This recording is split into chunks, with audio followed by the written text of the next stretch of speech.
Hello and welcome to another video. In this one, we're going to be talking about alarm, which is a little thing that allows you to schedule for a signal to be called to you, which mumbo jumbo. I'll jump into it a little bit more in a bit. But I'm going to show you how to make your own timeout context in Python using this Linux function. And again, this is specific to Linux, so this is not available on Windows. I guess it's specific to POSIX, so it's not available on Windows, but it should be available on both macOS and on Linux. But anyway, let's get started by looking at the man page for alarm. Alarm is a C function. It's found in this header. Not that we're going to be writing C today, but if you happen to want to do that, you could do this. There's also a ualarm, if I remember correctly. Yeah, which does microseconds instead of integer seconds, because you probably want higher resolution than a particular second for doing your alarms, and so this is probably what you want to use instead if you're using the C function. But we're not going to be using the C function today. We're going to be using the Python function for this. And the description of this kind of goes over it, but it doesn't really give you an idea of how you would use this. What alarm does is it arranges for a sig alarm. This is a special signal to be sent in some amount of seconds. So it basically says, hey, operating system, after some amount of seconds elapse, please call me with this signal.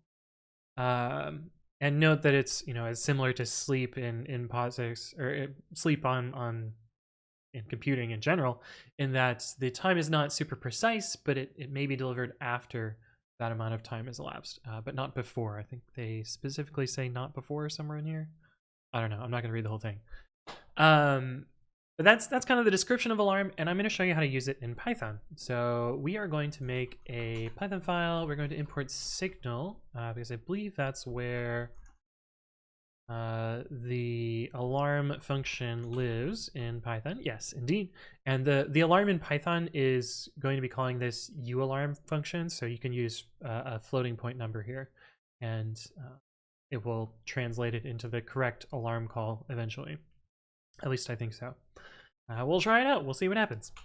We're going to make our own context manager, and we're going to use contextlib directly and use contextlib.contextManager, just because writing the whole context manager by hand is more work than I want to.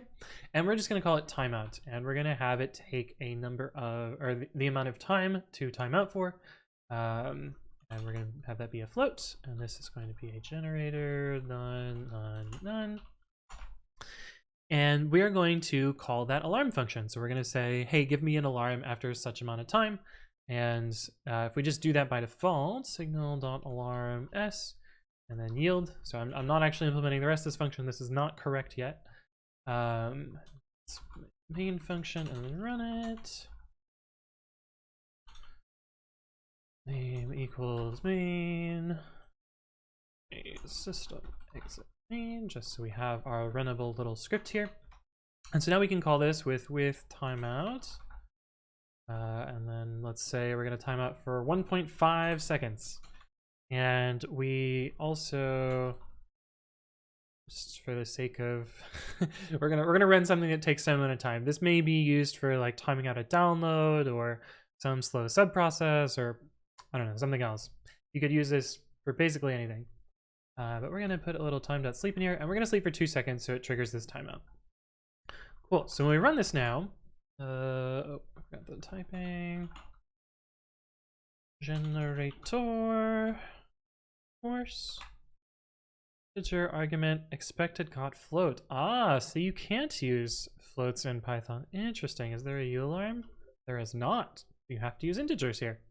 I guess I learned something today. Okay, well, in that case, this function is less useful in Python. But anyway, you can see it's quite an interesting return value there. So what happened is we set up this timeout for 1 second, and then we slept for 2, and we set up this alarm handler. And by default, or we set up this alarm. We didn't set up an alarm handler at all. So by default, when a process receives a sig alarm, which is what happened here, you can see that by the exit code 142, which is what, 127 plus is it kill-l? plus, where's sig alarm in here? Not the VT alarm, I want the other alarm. There it is, 14. 128 plus 14, there we go. Which is why we got this signal here. This is the process exited with sig alarm that was unhandled. So that's why we get this particular value here. And just like if it was exited with sig kill, for instance, which is 9, you would get an exit code of 137. So if you ever see exit code 137, that's because the process, or it's likely that the process was killed by sig kill, for instance, which usually is out of memory, but but anyway, when it's killed with alarm, the operating system, I actually don't know which thing prints this alarm clock here, but that's the default behavior of what sig alarm does. So it exits the process and you get alarm clock printed out. And the exit code will be 142 because it was unhandled. Now, of course, you know, not being able to handle this and just like killing your process is not super useful. So what you can do instead is register a signal handler for sig alarm. And so you can do that by doing signal.signal, and you would do signal.sig alrm for sig alarm. And then you pass a function as the second argument, alarm handler. Spell it out, alarm handler. And we can make a function for that. And if I remember correctly, it's the signal number as an int and the traceback frame.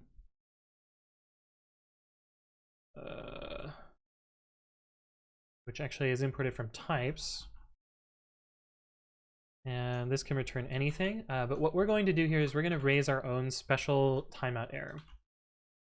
And what I've seen in the past is to extend from base exception instead of exception here. And that guarantees that this timeout error bubbles up more aggressively. But you could also just do a normal exception here instead. So if you wanted the exception to likely end the process, you would use base exception. If you want it to be catchable by user space code, you would use exception or value error or some runtime error, kind of user space exception subclass. So we're just going to use exception here. Raise timeout error. And just because I was curious about this, we're going to print signum and frame just so I make sure I have the right types here, because I don't really want to mislead you there. Okay, cool. So we've adjusted this slightly. Oh, siglarm. ALRM. It's, I don't know why they didn't spell it out completely. Yeah, cool. So now you can see that when this timeout expires, our signal handler was run. And yeah, we do get signal number and the frame there, so I did have the types correctly. And we receive a timeout error, which is great. That works great for our timeout case. However, it doesn't work nice if our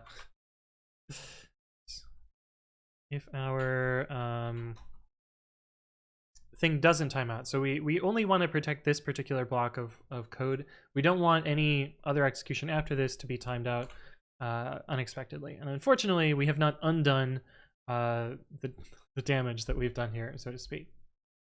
So what we'll do is we'll make sure we'll get the original sig alarm handler. So if I remember correctly, signal.signal turns the original handler. Set the signal handler, blah, blah, blah, blah, blah. The previous handler will be returned. Perfect. Okay, so we'll get the original signal handler back, and we will set the alarm, then we'll yield back to the other code. And when this completes, so in a finally block here, we want to undo that. So we'll do signal.signal, signal.sig alarm, and we'll reset it to the original handler, and we'll call signal.alarm 0. This will disable the alarm. And I made sure to do them in kind of the opposite order that they got set up. That way, I mean, there is a race here where the finally starts running and the alarm fires before this line happens. So it is possible that you will still get a timeout right on the boundary case of this. But if you disable the alarm and then the handler, there isn't a race between these two lines, kind of. It is still possible for another thread to trigger this. And that's actually a problem we'll get to in a bit. And kind of the caveats of writing something like this. So now in this case, we're making sure to undo our alarm and signal handler and restore it back to the original signal handler here. And Yeah, so you can see alarm 0 disables the alarm here. And this is actually, the sample code that they use here is actually basically the same as what we're using here, which is cool. So we followed the example unintentionally. Ours is a little bit better than theirs because we use try finally, and they also don't reset their signal handler, which is perhaps an opportunity for you to improve the CPython documentation. But now that we run this, you can see that we're no longer timing out outside of this block, and if we put it back inside the block, we should still be timing out. And good, it works. Cool. So this is kind of a timeout context manager. You could imagine also making this as a decorator or using this in other places. And again, note that this will only work on POSIX-like platforms, so you won't be able to use this on Windows. Some other caveats and reasons why you might not want to do this. Both signal handlers and alarms are global to the process. So if any other piece of your code happens to handle sig alarm, this timeout mechanism will not work properly because it may overwrite your signal handler, or the other piece of code may call alarm, which will overwrite your alarm. So generally, if you're using this approach to do timeouts, you kind of want to be the only thing in your process that's doing that sort of alarm handling. The reason this actually came up and the reason that I made this video is we're using a tool called PyTest Timeout at work. And PyTest Timeout has two ways of timing out tests. One is a thread-based timeout, and the other is a signal-based timeout. And the signal-based is the default on everything that's not Windows. And unfortunately, some of the code that's being tested also does this same sort of approach for timing out code. And so when it writes the alarm handler and when it runs the alarm, this overwrites the PyTest timeout handler part of timing out the test. So it allowed a test to take way longer than our configured timeout, unfortunately. Yeah, so to reiterate here, be careful if you're using alarm or the alarm handler because they're global. They're sneaky little globals. But anyway, hopefully this was helpful. If there are additional things you would like me to explain, leave a comment below or reach out to me on the various platforms. But thank you all for watching, and I will see you in the next one.